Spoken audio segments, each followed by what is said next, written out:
Importance of financial literacy. Learning financial literacy has the following benefits. 1. Personal financial planning and management. Individuals who gain financial knowledge develop various sources of income. They prepare a monthly budget and borrow carefully. Financial knowledge ensures diligent financial management, enough savings for a rainy day. 2. Identify fake schemes. Contemporarily, financial fraud is rising. Chit funds, pyramid schemes, Ponzi schemes, carding, etc. A financially literate person will evade shady schemes. It is the perfect antidote to get-rich-quick schemes. 3. Spread investment awareness. Financial education does not occur in a vacuum. It is not an isolated incident. Educating one individual creates a chain reaction. Such an individual would make efforts to educate family, friends, students, colleagues, etc. A financially literate individual may conduct seminars, teach in colleges, write articles and books, mentor students, etc. Everyone is interested in finance, everyone is a stakeholder. Therefore, financial literacy is a movement. FIRE is a good example. 4. Succession planning. It is often said that the poor plan for Saturday night whereas the rich plan for 3 generations. By being financially prudent, individuals impart valuable knowledge to their children. Moreover, they plan their succession and leave sufficient money for their successors. 5. Refrains from herd mentality.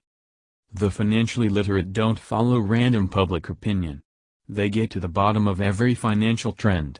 They are more immune to incorrect market speculation. They make cautious investors, but in the long run, the profits add up. 6. Financial planning and decision-making. Setting up an emergency fund and a retirement plan is very important. The earlier, the better. Financial literacy example. Let us assume that both Jacob and Esau earn $6,000 every month. Jacob is financially literate and, therefore, allocates his salary as follows. Spending equals $3,700. Investing in mutual funds equals $1,000. Emergency fund equals $500. Savings account equals $800.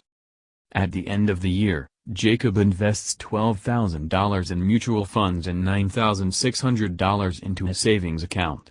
On average, the total appreciation of the money in mutual funds was 13%, that is, $1,560, and the savings account yielded an interest of $360.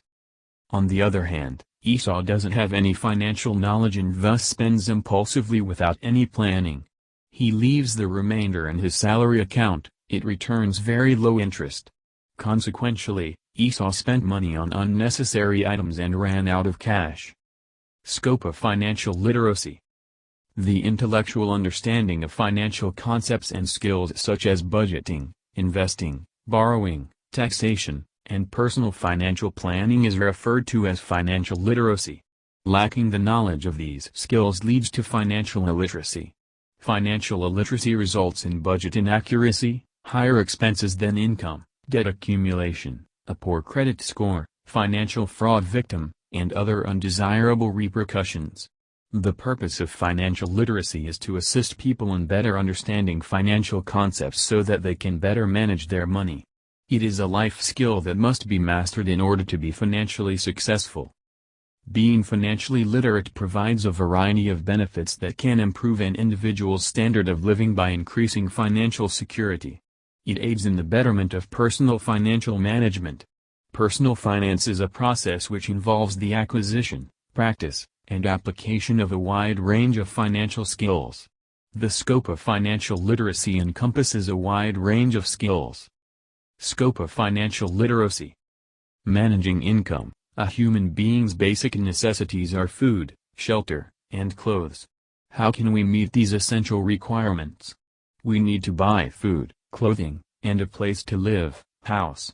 We need money to buy anything. From where are we going to acquire this money? The term income refers to the amount of money that comes into the household in the form of earnings. This money could come from a variety of sources. Salary from a job, part-time jobs, rent from a house or shop, bank interest, or the sale of shares and other investments are all examples of sources of income. It could also be a profit from your household produce or from the use of your abilities. To ensure some savings, the expenditure must be lower than the income.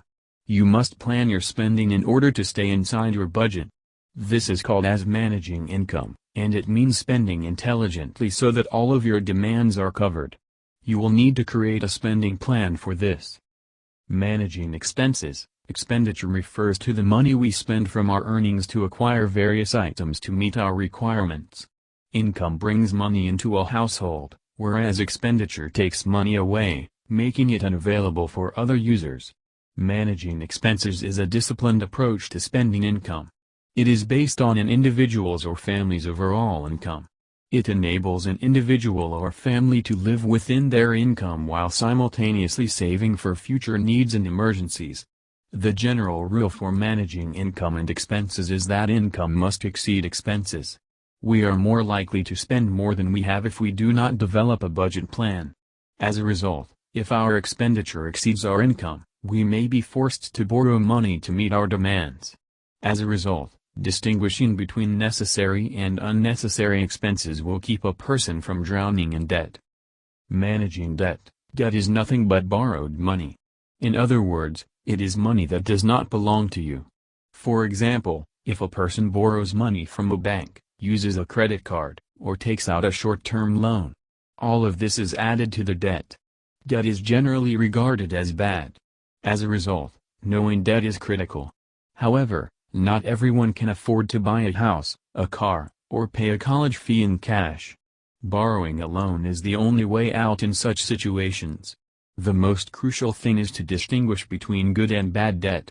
Furthermore, avoiding bad debt as much as feasible is always preferable. This covers the fundamentals of managing debt. Borrowing money for things essential for a living is considered a good debt. For example, purchasing a home or paying for a college fee. On the other hand, bad debt is borrowing money for needless expenses. For example, using a credit card to purchase luxury clothing or electronic devices. Creating saving. A portion of an individual or a family's income should also be set aside for future use. This money is set aside is regarded as savings, and it can be utilized for any purpose in the future. Savings ensures financial security, a secure present and a bright future. Long-term wealth can be built through prudent financial planning. It is possible to save money by keeping track of one's spending patterns. As a result of saving, one can easily accomplish the following. Instill financial discipline. One can attain financial discipline and excel in life by saving money regularly. Complete financial goals. Financial goals are targets you hope to achieve over a set period using your financial resources. For example, buying a house, a kid's education, and retirement savings. Create an emergency fund. An emergency fund serves as a safety net in the event of unforeseen circumstances. At least 6 months' worth of income should be saved in the fund. Investing. Rather than keeping money in a bank account, it can be diverted to investment avenues. Investing is about creating and growing wealth so you can live a secure and happy life. Saving money is not difficult if done systematically. After executing effective budgeting, any surplus should be channelized toward investing. Investing will help individuals achieve their financial goals like buying a house, child education, marriage, and planning. It's all about investing in a strategy that will help you earn substantial profits over time. The investment will assist in the generation of additional monthly income as well as considerable benefits. It is also possible to attain financial goals while allocating funds to retirement savings. Equities, debt instruments, mutual funds, real estate, and gold are some of the most popular investment options. Tax planning. Taxes can significantly reduce your annual earnings. On the other hand, tax planning is a legitimate way of decreasing your tax payment in any particular financial year. It assists you in making the best use of the tax as exemptions, deductions, and perks provided by the government to reduce your burden. Tax planning is the process of saving money by lowering your tax liability. The Income Tax Act of 1961 contains a number of provisions that allow you to claim deductions and save money on taxes. Aside from investing alternatives, there are several additional expenses for which you can claim a deduction. This includes tuition for up to 2 children, house loan repayment, health insurance premiums, medical payments for specified conditions, contributions, and so on. Tax planning is essential if you want to make the most of what the government has to offer. Tax planning aids in the smooth operation of the financial planning processes. Tax planning aids in the allocation of taxable income to various investment schemes. Tax saving is a long-term effort, and tax planning and investment are many closely linked. Healthy credit score. A credit score measures a person's ability to repay a debt. It's a numerical representation of their creditworthiness. It is typically expressed as a number based on the individual's payback history and credit files across various loan and credit agencies. The credit bureaus determine a credit score based on a proprietary formula. When generating a credit score, they analyze various characteristics such as credit history and payback behavior, among others. A credit score ranges from 300 to 900 points. If your credit score is between 750 to 900, it is regarded as good for availing of credit services such as loans and credit cards.